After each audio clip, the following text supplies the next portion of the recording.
The following trailer is rated H for honest.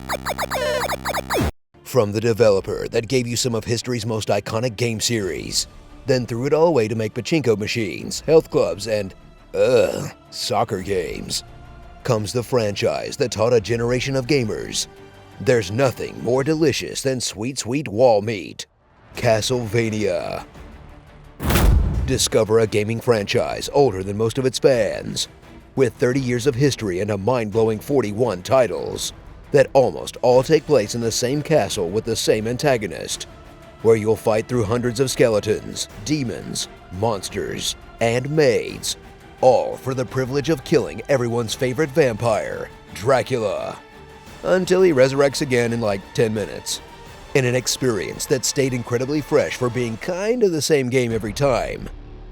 Turns out everyone loves Metroid from all goths. Experience the eternal grudge match that is everyone versus Dracula, as you inhabit the many colorful protagonists of Castlevania, from the tiny shorts-wearing vampire slayers of the Belmont family, to Dracula's son, Alucard, who's mainly in it to work out his daddy issues, the J-pop protagonist that just sort of appears one day, that one sword lady, because every Japanese game series needs a sword lady. And who could forget Axe Armor? Then take on Castlevania's grab bag of famous monsters, pulled from anything the developers could get their hands on, featuring werewolves, mummies, Frankensteins, and 1 million Medusa heads, until you finally get to Dracula, an anime badass so ridiculously strong that death is literally his sidekick, in the world's most extensive storyline about Dracula that didn't develop him as a character at all, despite having 3 decades to do it, but still has 2 major advantages over all other vampire fiction: incredibly good music and lots of candle whipping. Yeah!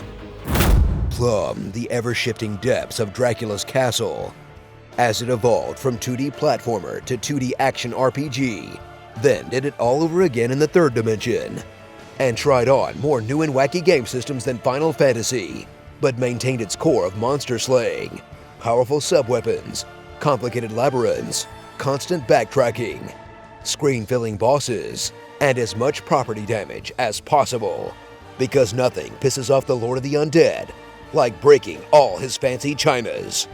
Oh, you jackass, those were a gift!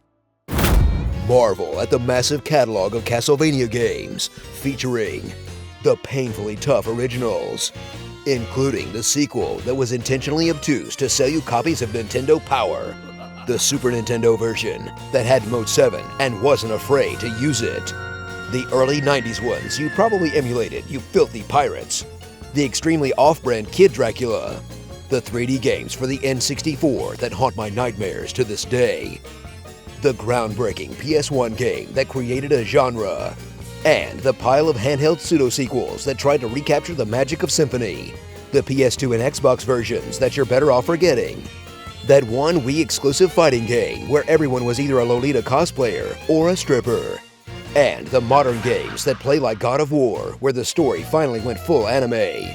Then marvel at the sorry state of the franchise with the latest iteration of the series, the Castlevania Pachinko game, as Konami finally does what the Belmonts never could, and murders Dracula, only to have his spirit carried on through 1 million indie games on Steam. Have you tried Dead Cells? It's like they mixed Metroidvania with pure uncut cocaine. So whip it good, and obsessively fill out every corner of that map with a classic gaming series that, despite some missteps, is mostly still pretty awesome, but sadly may never return. Unless Bloodstained bucks the Kickstarter trend and doesn't suck, but I won't hold my breath. At least it'll give Koji Igarashi an excuse to keep dressing like vampire Indiana Jones for a little longer. Starring Short Shorts the Barbarian, Goth Ryu, Vampire Hunter D, Gene Vest Dolph Lundgren, Talbane, another white-haired guy with a fancy coat, a short white-haired guy with a fancy coat. Honestly, these dudes look really alike. Tango and Cash, Swords McGee, Grim Fandango, and Bram Stoker's Beaten Horse. Gothic Metroid.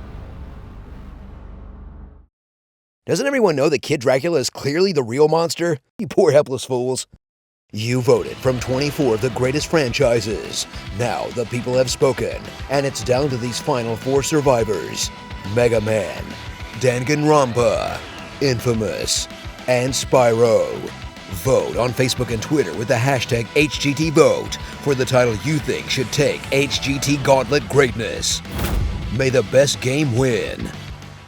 Comment below on what you want me to read in my epic voice. Something I'm giving up on you. Enemy aircraft detected. Move to engage. You know what they say. The more the merrier. That penis cake is too realistic. I'm sorry for making fun of Crash Bandicoot.